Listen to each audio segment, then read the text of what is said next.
Jean Pagé vient de perdre son émission de sport AV, mais ça ne l'empêche pas de s'impliquer à fond dans la lutte contre le cancer de la prostate dont il a été victime. Il est avec nous. Bonsoir, Jean Pagé. Salut, Denis, ça me fait plaisir de te voir. Moi aussi. On a travaillé à TQS pendant de nombreuses années. D'ailleurs, toi aussi, tu avais fait des débats à un moment donné. Oui, absolument. Les nouvelles, il y avait une partie débat dans les nouvelles. C'était bon, ça aussi. Et ça marchait pas mal. Ça marchait très bien. Et ce qui a marché le plus à TQS, à l'époque, parce que le CV, c'était 110 %. C'était une institution. Comment ça a fait pour diminuer de même? Parce que pour qui vous enlève? Ça n'a pas tellement diminué, mais c'est que quand ils ont dit on ne sera plus des producteurs, on va être seulement des diffuseurs, ils ont confié leurs émissions à des producteurs privés, dont la presse télé a pris 110 %. Ils ont changé de nom pour l'attaque à 5. Et ils voulaient avoir des crédits d'impôt, ce qui était tout à fait légitime. Et pour avoir des crédits d'impôt, il fallait changer un peu le format de l'émission, c'est-à-dire devenir un véritable magazine avec 4 sujets différents par émission. Ce qu'on a fait. Les gens ne se sont pas tout à fait reconnus dans 110 % et ça a diminué un peu les parts de marché. On aimait ça quand ça chicanait un peu. Mais oui, mais on continuait à chicaner, mais un peu moins longtemps. Parce qu'avec 110 % on était parfaitement libre de faire ce qu'on voulait. On commençait l'émission. Si c'était bon, Éric Lavallée, le producteur, disait « OK, on continue, on ira en pause plus tard. On n'avait pas de contraintes. Alors, on était vraiment là, on faisait ce qu'on voulait. Mais là, qu'est-ce que ça fait? Quel âge tu as maintenant? Là? 64. 64 ans, là. Est-ce que c'est une retraite? Tu fou, toi? Non, je ne vais pas prendre ma retraite. D'abord, je me sens encore très jeune. J'ai des jeunes enfants de 15 ans et 18 ans qui sont encore avec moi. Puis je vais continuer. Je vais me trouver quelque chose. Je ne cherche pas actuellement parce que j'attends de voir qu'est-ce qui se passe. Là. Il y a beaucoup de choses là, qui grenouillent dans le marché là, du sport. Il y a Radio-Canada qui a eu ils ont leur permis. C'est ça, ils ont le permis aujourd'hui. Il y a TVA Sport. TVA Sport qui est là. Est-ce qu'il va y avoir du hockey à Québec l'année prochaine ou dans 2 ans? Alors, il y a beaucoup de choses qui se passent actuellement. Puis je peux attendre quelques semaines, quelques mois, là, mais... As-tu déjà regretté ton départ de Radio-Canada? Jamais. Jamais. Même malgré tous les soubresauts de TQS? À un moment donné, ça brassait. À un certain moment, c'était triste parce que on voyait partir des amis, on voyait partir écoute, il y avait des couples qui travaillaient dans la salle de nouvelles, je me souviens, qui partaient ensemble. C'était dramatique. On a vécu des périodes très difficiles, mais j'ai jamais regretté ma décision. Mais là, c'était fini, c'était terminé. C'est une décision corporative que Maxime Rémillard et son conseil d'administration ont prise. Décision, on dit, bon, OK, on coupe, on se dirige vers d'autres choses. Mais je n'ai pas regretté. J'ai fait 8 belles années que je ne regrette pas. Mais n'empêche que tu as encore des jeunes enfants, puis à Radio-Canada, tu as le fonds de pension qui est vissé dans le plancher. Là. Tu restes là, puis après, à 65 ans, tu prends ta retraite, puis c'est correct. Oui, mais il y a plus que ça dans la vie. Ouais. Je pense qu'il y a plus que ça dans la vie. C'est de faire des choses que tu aimes. Puis, les 8 dernières années, je ne les ai pas vues passer. Elles ont été très enrichissantes, puis amusantes en même temps. Alors, non, je ne regrette pas. Tu as fait des Jeux olympiques encore récemment. Est-ce que tu as encore Écoute, c'était incroyable. Denis, je suis arrivé là. Ce qui me stressait, ce n'était pas la préparation. C'était comment ça va se passer quand je vais être rendu là. Parce que c'était quand même du personnel nouveau. Hein? C'était des gens de RDS. Ils n'avaient jamais fait ça. Ils n'avaient jamais fait ça. Ils ont été extraordinaires. Ils ont été vraiment là, à tout point de vue, là. Ils étaient à l'écoute. Ils savaient que moi, j'avais de l'expérience. Alors, tranquillement, après la première émission, on a dit, voici ce qu'on peut corriger, tout ça. Puis après ça, ça a parti. C'est vrai qu'on a eu des jeux sensationnels. On a eu des jeux extraordinaires à cause des athlètes canadiens, à cause des athlètes québécois. Et ça a créé... Il y a eu une espèce d'engouement dans la ville de Vancouver. La ville est devenue rouge tout à coup. Tout le monde est habillé en rouge. Puis il faisait beau. C'était des jeux d'été plus que presque des jeux d'été.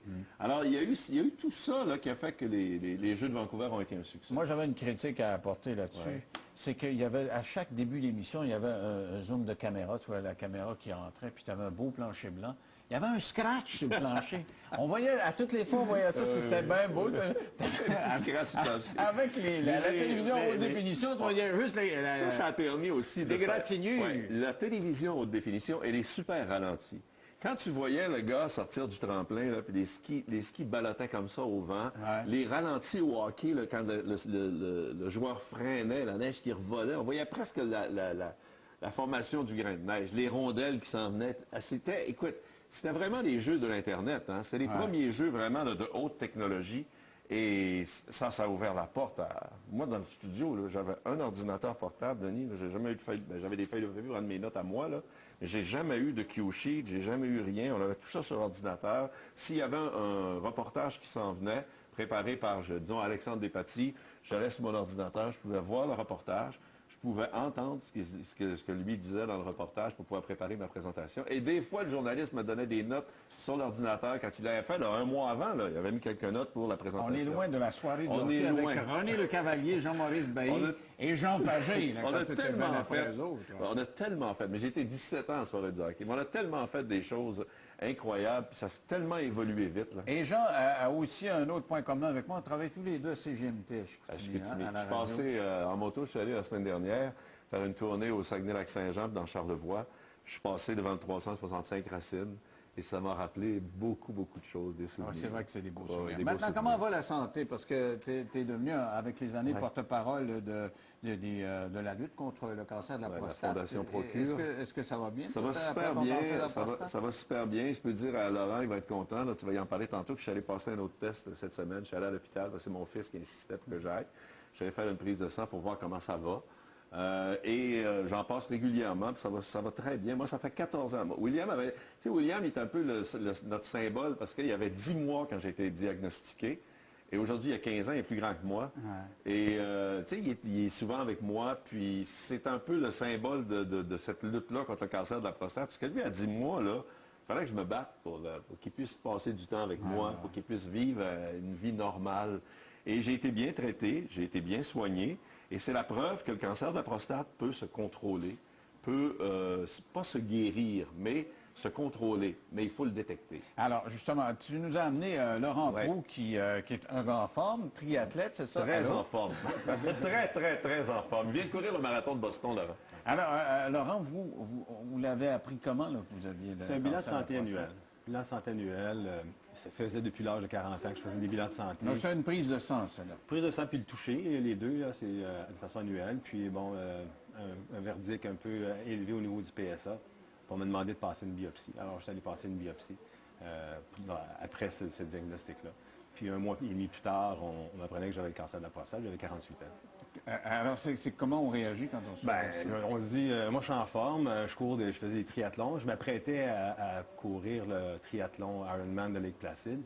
Bon, évidemment que pour courir un triathlon, faire un Ironman, il faut avoir la tête, mais il faut avoir le corps, mais il faut aussi avoir la tête. J'avais plus vraiment la tête suite à cette annonce-là.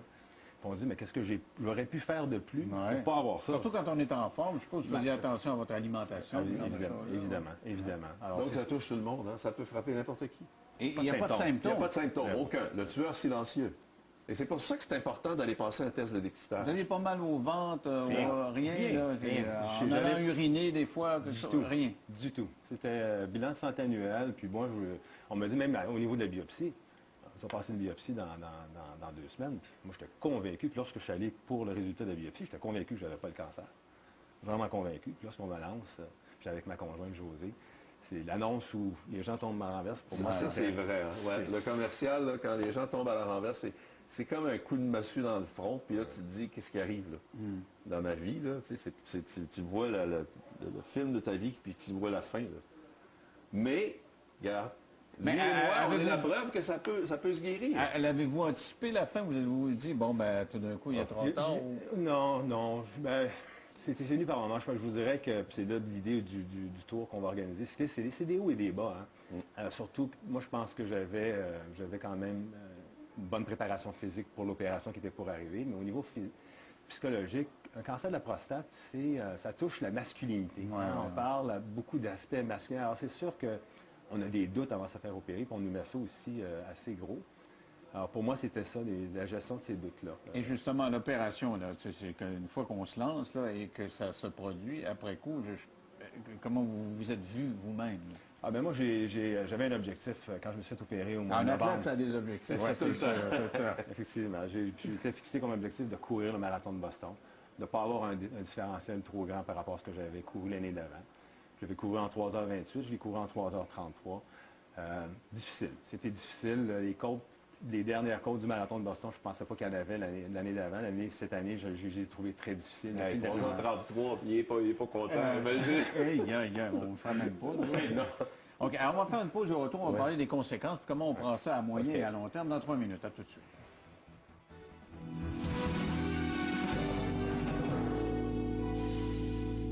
Voici la solution Internet haute vitesse parfaite pour la maison, le chalet et le camping sur le réseau 3.5G de Rogers.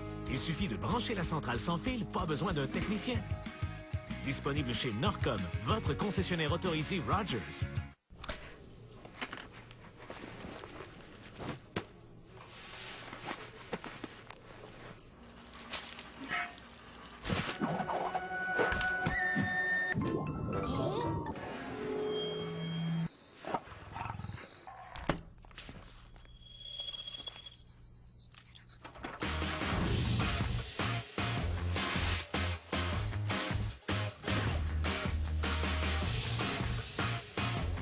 Piaf, un théâtre musical avec Sylvie Drapeau tout l'été à Rougemont. Revivez le parcours exceptionnel de la Monde Piaf, de son enfance à sa gloire, découvrez l'âme d'une artiste et le cœur d'une femme. 12 comédiens sur scène, pour réservation 1-888-666-3006.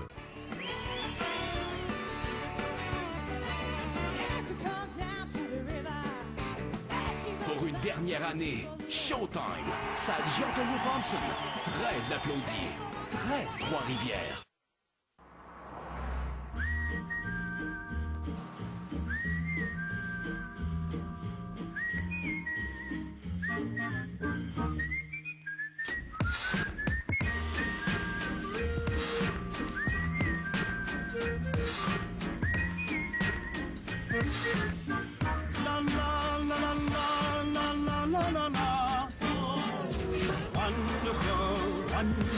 Volkswagen, das Auto. Barbies Resto Bar Grill. Quel festin et toute une ambiance. Dégustez notre steak d'entrecôte saison à 15,99 ou notre duo entrecôte saison C5 crevettes à 18,99. Barbies Resto Bar Grill. Le matin, on est complices. On commence la journée en toute complicité avec Karine Champagne et Jean-François Guérin. À LCN Matin, en semaine dès 5 heures. Ce vendredi. 10 minutes, pas plus. Fais pas ça du bien. On est ensemble là-dedans, man. Fais pas ça du bien, c'est un malade.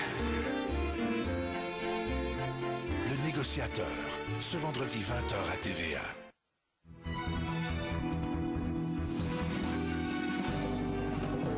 Avec moi, Jean Pagé et Laurent Proulx, qui ont souffert du cancer de la prostate. Alors, avant la pause, je me demandais, une fois qu'on est opéré, la question qui se pose chez tous les hommes qui vont vous parler, là, la vie sexuelle, ça se passe comment après? Là? C'est sûr qu'il y a un certain temps. Le médecin nous met un peu au rencard. Moi, dans mon cas, c'était peut-être 2 mois. Puis c'est graduel. Je pense que même au niveau de la forme physique, si, c'est Mais graduel. ça revient. Ça revient. Ouais, Ça revient. Et moi, je dis souvent, je ne sais pas, Laurent, si tu m'as déjà peut-être entendu dire, maintenant, je privilégie la qualité au lieu de la quantité. Ouais. Mais est-ce que c'est parce que ça a un effet? C'est différent? Oui, il y a un effet. C'est différent parce que l'acte sexuel est complètement différent. Mais tu as quand même une érection, mais il n'y a plus de sperme, il n'y a plus d'éjaculation. Et c'est très différent. C'est pas pire non plus. Donc, les sensations sont différentes. Les sensations sont différentes. Et quand Laurent va donner, on parle pas souvent de ces affaires-là. Okay, moi, j'aime ça parler des vraies affaires. Oui, je Alors, sais. parlez-moi d'un orgasme dans ce moment-là. Moi, j'appelle ça un orgasme prostatique. C'est plutôt interne. Tu sais, quand on éjacule, c'est externe, mais là, c'est plus à l'intérieur. Moi, je pense que ça se rapproche plus de l'orgasme féminin. Ah, Mais je ne suis pas sûr, là, parce que j'ai jamais... alors, je demande... Oui, je partage ce que Jean dit. Oui, cet effet-là. Mais il faut l'apprivoiser quand même, cette réalité-là. Oui, Non? Oui, mais maintenant, avec les produits aussi, Cialis, Viagra et Levitra, moi, j'ai fait l'expérience des 3. Ça aide, c'est sûr. J'ai pas besoin de m'en servir, mais c'est sûr que ça peut psychologiquement... Savoir que ça existe à côté. Ça peut psychologiquement t'aider, oui. OK. Oui. Et c'est sûr et certain que quelqu'un qui... Il y a un risque, hein? Il y a un risque l'opérer peut ne pas avoir de vie sexuelle après. Et c'est pour ça que l'opération est très délicate. Les dépend de ce qu'ils nerfs enlèvent. de l'érection passent juste sous la prostate, qui est grosse comme une noix de Grenoble à peu près. Si malheureusement le médecin, par accident ou je sais pas, Le cancer aussi plus... ou le cancer peut aller jusque-là. Alors à ce moment-là, il peut ne plus avoir de vie sexuelle après. C'est à peu près 10% des cas, là, ce que les médecins nous Donc, disent. on y pense avant de se faire opérer. Là, c'est hein, sûr. quand, Oui, la veille, c'est sûr, on pense au cancer, on pense à la vie, à la mort, mais à la vie sexuelle et tout ça. Là, Mais il y a aussi le problème de perte urinaire. Je veux dire, quelqu'un qui... L'incontinence. L'incontinence. Puis dans le cas qui me concernait, on m'avait dit, ben Laurent, dans certains cas, tu ne pourras plus faire le marathon sans avoir apporté une dépends ou une couche. Puis moi, je peux vous dire que le marathon de Boston, je l'ai couru sans ça. Moi, j'ai jamais eu ce problème-là. Il y en a qui n'ont pas de problème. Chanceux. Exactement. J'ai jamais eu ce problème-là. J'ai un ami, moi, qui a encore un sac, ça fait 4-5 ans qu'il s'est fait opérer. Tu sais, c'est toujours un risque. C'est une opération chirurgicale qui est très, très délicate. Moi, mon médecin m'avait dit, un rein, je vais faire ça par mes internes, mais il dit ça, il dit, il ne touche pas à ça, là. C'est moi qui le fais. Et lui, il m'avait dit, je suis le champion du Canada. Puis il y en a un qui est meilleur que moi aux États-Unis. Si tu as de l'argent, tu peux te faire opérer par lui aux États-Unis. Et je connais des gars qui sont allés se faire opérer aux États-Unis. On parle souvent du cancer du sein, qui est maintenant on parle des cancers féminins. Est-ce qu'on parle de cancer masculin aussi? Est-ce qu'il y a d'autres cancers On n'est proprement pas rendu masculins? là. Ça fait pas longtemps là, qu'on commence à... Regarde, nous, là, on est deux gars qui parlent ça ouvertement de parle ça. pas beaucoup de ça. Il y a quelques années, là, les gens ne voulaient pas parler de ça. Il y avait des tabous. Sur l'examen. Sur l'examen. C'est plate, là. Un examen touché rectal, c'est plate. Mais là, et c'est pour ça que moi, je me suis impliqué là-dedans. Parce que je trouvais que ça n'avait pas de bon sens que les hommes puissent se cacher. Les hommes opérés du cancer de prostate disaient, non, on ne parle pas de ça, on n'en parle pas. J'ai peur tu sais. Mais non, ouvertement, il faut en parler. Mais donc, il faut prendre ça, il faut dépister ça assez tôt, parce que si c'est plus tard, c'est plus dangereux. Regarde, lui, il a 48 ans. Moi, j'avais 49 ans. Ça fait 14 ans de ça. Aujourd'hui, les médecins nous disent, des fois, on en perd à 45 ans. On a perdu des jeunes de 45 ans. Parce qu'on dit, ça ne presse pas à 50 ans. Mais je pense que n'importe qui va passer un examen médical dit au médecin, PSA. Tantôt, je voyais sur le visuel qu'on avait, parce que vous avez organisé des courses, c'est-à-dire des promenades en moto là, pour aller chercher de l'argent. Je voyais Pat Burns. Oui, bien, Pat, ça va pas bien, là, je pense.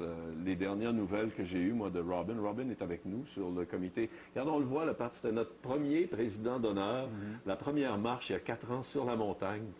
Et à ce moment-là, il y avait eu déjà de la chimiothérapie. Et Lynn était venue me voir, elle m'a dit, Jean, il y a tellement des effets secondaires. Celui en rose, c'est Robin, c'est son cousin, qui est son agent, qui est son ami aussi, qui nous tient au courant, mais là, ça va pas bien. Là. Écoute, la dernière fois qu'on l'a vu, quand il est sorti à Stansted, tu le voyais, là, physiquement, là, moi, je n'ai pas été capable d'y aller. Mais physiquement, là, tu voyais que ça allait pas bien du tout. Alors, donc, est-ce qu'on peut atteindre ces niveaux-là avec le cancer de la prostate? Si on le dépiste pas... As-tu vu les dernières images de Dennis Hopper?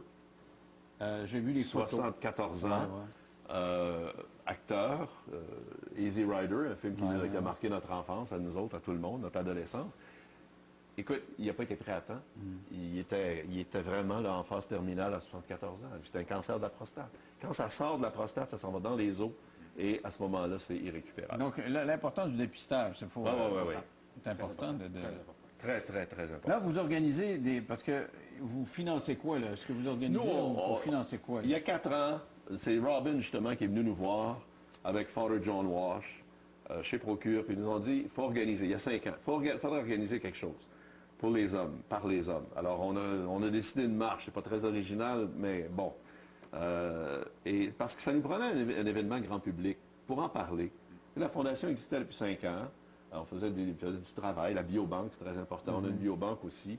Et là, ça prenait un événement grand public pour pouvoir venir chez Denis Lévesque, à TVA, à LCN, parler de ça. Alors, on a organisé... Autrement, je t'en ferais pas rentrer dans la cabane. C'est évident qu'on ne pourrait pas venir parler. Écoute, un ancien ennemi! Un ancien confrère, quand même. Oui, alors, c'est ça. On a organisé une marche et la 4e a lieu dimanche matin, jour de la fête des pères, sur l'île Sainte-Hélène. Ça va bien, les inscriptions. On ramasse, grosso modo, je ne sais pas combien de centaines de milliers de dollars. Mais moi, je leur dis toujours, c'est pas important l'argent. C'est le message. Là, ce soir, il y a des gens qui nous regardent, il y a des gens, des hommes, et il y en a beaucoup, là, Denis, qui sont venus me voir, moi, depuis que je fais ça, qui sont venus me dire, tu m'as sauvé la vie.